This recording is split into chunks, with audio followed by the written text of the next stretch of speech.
Ciclos biogeoquímicos. Fica na página 313 a página 322. Esse é o tema da nossa aula de hoje. Ciclos biogeoquímicos são os processos químicos que ocorrem na atmosfera e hidrosfera, e mais especificamente dos fluxos de elementos entre eles. Os ciclos biogeoquímicos representam o movimento dos elementos químicos entre os seres vivos e a atmosfera, a litosfera e a hidrosfera do planeta. Uma característica fundamental dos ciclos biogeoquímicos é que os componentes bióticos e abióticos possuem uma íntima relação entre si. Os elementos químicos são retirados do ambiente, são utilizados pelo organismo e devolvidos para o ambiente. Os ciclos biogeoquímicos são processos que ocorrem na natureza e que permitem a reciclagem do elemento químico no meio. Ciclo do nitrogênio.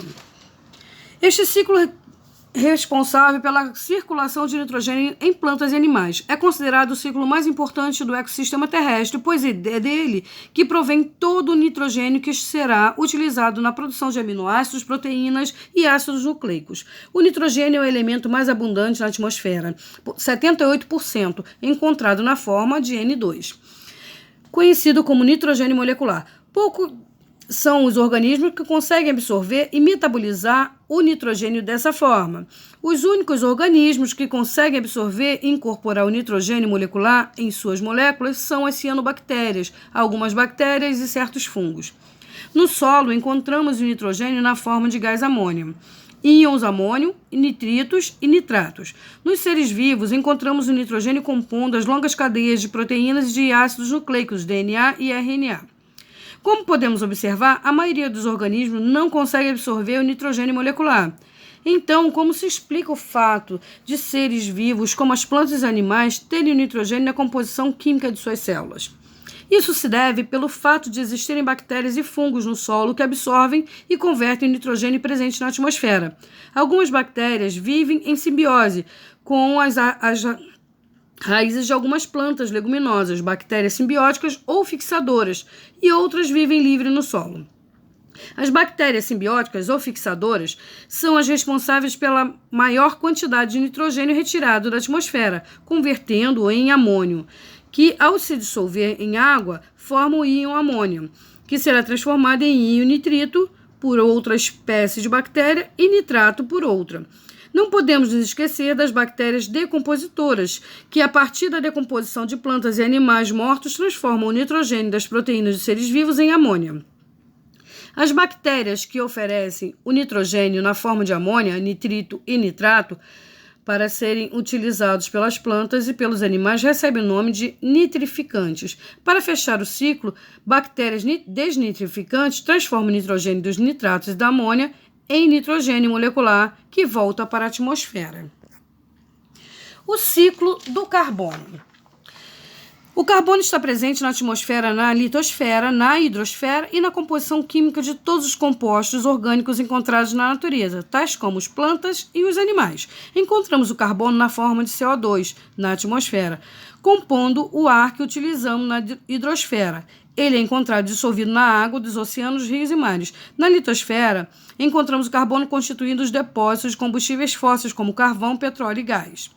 Nos seres vivos, encontramos o carbono na forma de CO2, formando compostos como proteínas, lipídios e glicose. O gás carbônico é anexado à matéria orgânica pela fotossíntese realizada pelas plantas e pelas algas. No processo de fotossíntese, o CO2 é utilizado para a formação de carboidratos, que serão utilizados como fonte de energia. A partir da glicose formada, as plantas e as algas produzem substâncias mais complexas, como as proteínas, os carboidratos, os lipídios, o DNA e o RNA, que serão incorporados nos demais seres vivos pela alimentação. Através da respiração dos seres vivos, o gás carbônico é devolvido para a atmosfera. Não podemos esquecer que a decomposição dos seres vivos também contribui para a liberação de CO2, tanto na atmosfera quanto no solo. A queima dos combustíveis fósseis, como carvão, petróleo e seus derivados, bem como a queima de florestas e madeira, liberam CO2 na atmosfera. O efeito estufa, como podemos observar, o gás carbônico é composto de maior importância na atmosfera. Ele é considerado uma substância fundamental para a existência de vida na Terra, pois junto com os gases metano, óxido de nitrogênio e outros gases promovem efeito estufa na atmosfera. Sem o gás carbônico, não haveria vida na Terra, pois a temperatura estaria por volta de 30 graus Celsius abaixo de zero. O efeito estufa permite que a temperatura do nosso planeta seja adequado à vida na Terra. O ciclo do oxigênio. O gás oxigênio representa 21% da atmosfera terrestre. Ele é proveniente da fotossíntese realizado pelas algas, vegetais e fitoplâncton.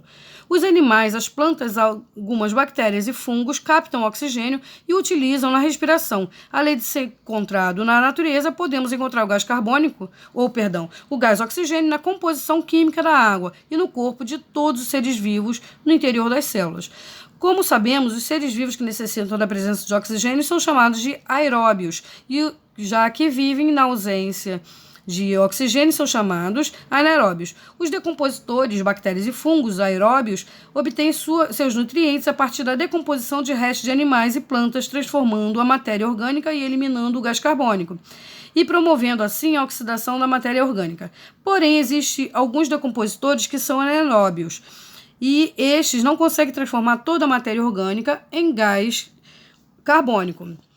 Existe uma diferença entre gás oxigênio e gás ozônio. A diferença está na quantidade de átomos que compõem cada molécula. Após a molécula de gás oxigênio, encontramos 2 átomos de oxigênio. Já a camada de ozônio é encontrado 3 átomos de oxigênio. O ozônio forma na estratosfera uma camada que recebe o nome de camada de ozônio, que filtra os raios ultravioletas. Sem essa camada, os raios solares passariam direto pela atmosfera e atingiriam nossa pele, causando doenças como câncer de pele. Com isso, podemos dizer que a camada de ozônio nos protege das ações dos raios solares. O ciclo da água. A água pode ser encontrada no meio ambiente em 3 estados físicos: sólido, líquido e gasoso. Cerca de 70% da superfície terrestre é coberta por água. Os oceanos e os mares constituem aproximadamente 97% de toda a água. Os 3% restantes estão distribuídos na forma de calotas polares e rios, lagos e lençóis freáticos. A característica da renovação da água na Terra está ligada ao ciclo hidrológico ou ciclo da água. O ciclo da água pode ser considerado sob 2 aspectos, curto e longo. O curto, o vapor resultante das águas dos oceanos, rios, mares e lagos é transportado pelas massas de ar e condensa-se formando as nuvens. Após a condensação, essa água retorna à superfície terrestre através da precipitação, que pode ser na forma de chuva, neve ou granizo. O longo, a água antes de ser devolvida para o ambiente é absorvida pelos seres vivos. Os vegetais são os principais organismos e absorvem a água retida no solo através das suas raízes, sendo utilizada por eles no processo de fotossíntese. Através da cadeia alimentar, a água chega aos animais e retorna para a atmosfera a partir da evapotranspiração e da respiração, e para o solo através da urina e das fezes dos decompositores e dos seres vivos.